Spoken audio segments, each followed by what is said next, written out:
junto não da maneira como deveria, em termos de oferta de matrículas, né? E manutenção dos seus matrículas. Então, o regime de colaboração bateria aí, né? Bom, como eu tenho 20 minutos, a gente vai ter que pular os próximos, mas aqui é como é a Constituição, o que a Constituição determina no artigo 214 sobre o Plano Nacional de Educação.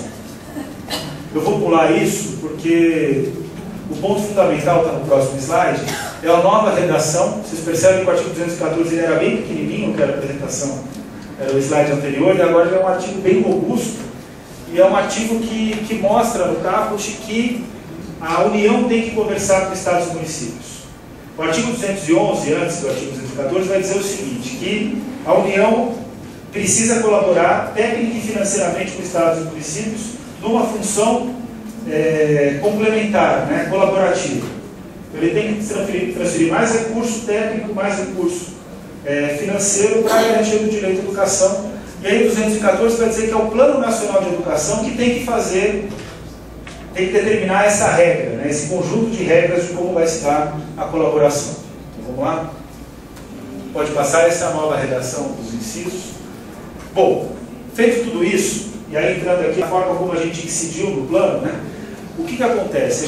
A campanha participou intensamente da CONEB e da CONAI. Para a CONEB a gente apresentou 350 emendas, aprovamos todas no texto base da CONEB, aprovamos todas no texto final, e para a CONAI a gente apresentou cerca de 200 emendas.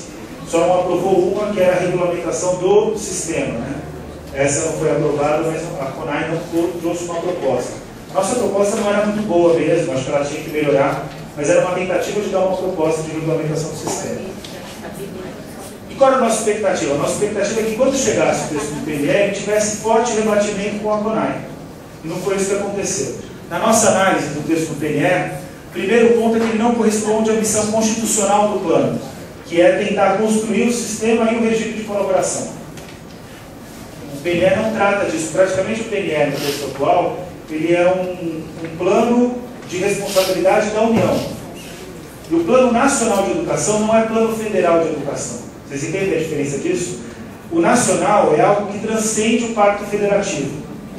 Quer dizer, é uma lei superior ao Pacto, que é superior aos limites determinados pelo Pacto Federativo no sentido de expressar princípios e estratégias. Além da lei nacional, deveria ter uma lei federal, que aí é de responsabilidade do governo federal, na educação básica, no ensino superior, e aí os planos estaduais, municipais e distrital. Então, o plano nacional, que deveria ser esse plano que expressasse, ele expressa particularmente a União, né, porque tem essa distância, essa diferença. Existe o ente União e existe o governo federal que administra, deve administrar e deve agir colaborativamente na construção e na intersecção das ações da União. Então, o Plano Nacional de Educação ele não cumpre com essa missão, ele não consegue ser um plano efetivamente nacional. O plano também ele não possui metas intermediárias e nem indicadores de resultado para diversas metas.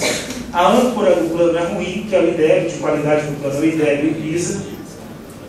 O texto não corresponde, chega a divergir dos princípios da CONAI, especialmente o princípio do recurso público para a escola pública, né? Que é um princípio que foi construído lá atrás, né, em vários manifestos, especialmente o manifesto coordenado pelo Florestan Fernandes, na década de 60, e o plano ele não foi acompanhado de diagnóstico, então o plano não veio um diagnóstico. Não dá para debater um plano sem ter um diagnóstico, né?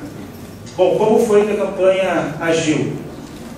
Próximo slide aí. Bom, em dezembro de 2010, a gente tinha acordado com o governo que o plano teria que ser lançado em novembro. Passou novembro, o plano não foi lançado, a gente descobriu que o presidente Lula queria lançar no dia 27 de dezembro. O que a gente fez? A gente mobilizou um posicionamento público no dia 6 de dezembro, criticando essa perspectiva e mandou para o Lula, não mandou nem para o ministro Haddad, que na época até estava em risco de não continuar. Depois disso, a gente fez uma primeira leitura crítica ao plano, em dezembro, 3 horas depois do plano ser lançado. O que eu quero dizer para vocês é que a grande qualidade da campanha, quer dizer, hoje é muito difícil você ocupar espaço. Você está presente em todos os lugares. E por que é difícil? Porque o Brasil é um país de dimensão continental e é muito complexo você acompanhar todas as iniciativas do governo federal. A gente pode fazer inúmeras críticas ao governo federal. Agora, uma coisa a gente tem que reconhecer, é um governo que tem iniciativa. Na área de educação tem tido muita iniciativa. A gente discorda da qualidade delas até, mas, em muitos casos. Mas é um governo que tem iniciativa. E aí, 3 horas depois da leitura do plano, da saída do plano, né, da divulgação do plano do envio para o Congresso Nacional, 3 horas a gente faz um posicionamento público com a primeira leitura crítica. O plano foi mandado dia 15 de dezembro, então a gente conseguiu adiantar o período de lançamento do plano.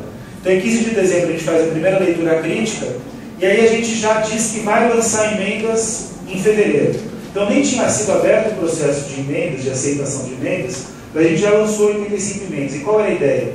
A ideia era lançar um número grande, que desse conta de todo o plano, e ao mesmo tempo mostrasse o quanto o plano não correspondia àquelas questões que eu trouxe no slide anterior. Posteriormente a isso, a gente percebeu que tinha que incidir sobre a tramitação do plano no Congresso Nacional. Porque a ideia do governo era fazer uma tramitação com comissão especial, mas uma comissão especial baseada na área fazendária da Câmara, né? Que é aquela que é contra qualquer aumento de recurso. Então, o que a gente fez? A gente fez um manifesto contra a instituição da comissão especial, querendo gerar uma comissão especial que fosse majoritariamente de educação. Pela primeira vez na história da campanha, sempre é a gente que pede audiência com o ministro. Pela primeira vez ele pediu para conversar conosco, a gente foi lá conversar com ele, e aí a gente fechou um princípio, um acordo que depois foi assumido pelo Fórum Nacional de Educação, que a gente também faz parte, um acordo de 3 pontos. A maioria da comissão especial teria que ser da área de educação, hoje 80%, que a gente conseguiu cumprir, teria que ter um forte calendário de audiências públicas, aconteceu, né, esse forte calendário, e que a celeridade no plano não poderia atrapalhar a qualidade do texto, a celeridade da aprovação do plano. A comissão especial existe no Congresso Nacional para acelerar a tramitação. E a gente também, o problema é que eu acho que está sendo lento demais, né? Já deveria ter tido pelo menos lançado um relatório. Mas tem sido cumprido isso, né? Que é o acordo de acompanhamento. Bom, nós participamos das audiências públicas e fizemos uma nota pública em defesa dos 10,403% do PIB, que na ponta do lápis, incluindo a EJA, é o que a gente acredita que é necessário do plano garantir para essa década um padrão mínimo de qualidade, que para outra década a gente poderia se aproximar do volume de investimento dos países mais desenvolvidos, né? Tem um estudo do Nelson Cardoso do Amaral, da Universidade Federal de Goiás, que mostra que se o Brasil investisse 7% do PIB e fosse repetindo isso em todos os planos, que o plano é decenal, né, diz o artigo 214, então a cada 10 anos tem que ter um plano, todo 10 anos, né, todo período decenal tem que ter um plano de educação. Se a gente investisse 7% do PIB, a gente só alcançaria o patamar dos países envolvidos em 2050, no plano de 2050 a 2060.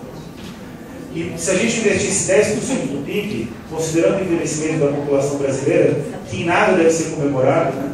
Muito pelo contrário, vai perder capacidade produtiva, mas considerando o envelhecimento da população brasileira, se a gente investisse 10% do PIB, no plano de 2030 a 2040, a gente já estaria no patamar de investimento dos países mais desenvolvidos.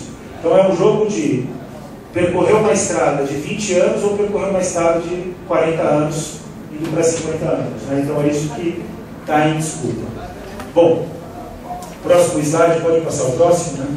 Bom, das nossas 101 emendas no final, ao todo, com as repetições, porque a gente apresentou as nossas emendas, a gente trabalha para o parlamentar, né? A gente escreveu já na técnica legislativa, pegou o formulário do Congresso Nacional e o parlamentar só precisava assinar a emenda e entregar. Deixou tudo mastigado. E aí, por conta disso, as nossas emendas foram, do conjunto das 2.915, as nossas emendas foram 913. Então, porque teve várias repetições das nossas emendas. Alguns parlamentares apresentaram todas elas. Fátima Bezerra, Milton Lima, Ivan Valente, professora Dorinha. Vocês verem que a campanha conversa do pessoal ao DEM, né? A professora Dorinha do DEM. Mas ela apresentou todas as emendas. Eu não sei se ela acredita em tudo que a gente colocou ali, mas ela apresentou as emendas. Então, deu 31% do conjunto geral das emendas, são as emendas da campanha. Hoje à tarde, depois senta aqui, eu vou lá conversar com o deputado Vagnoni para ver como foi, como ele está planejando a absorção das nossas emendas no texto, né? Então está tendo uma influência importante.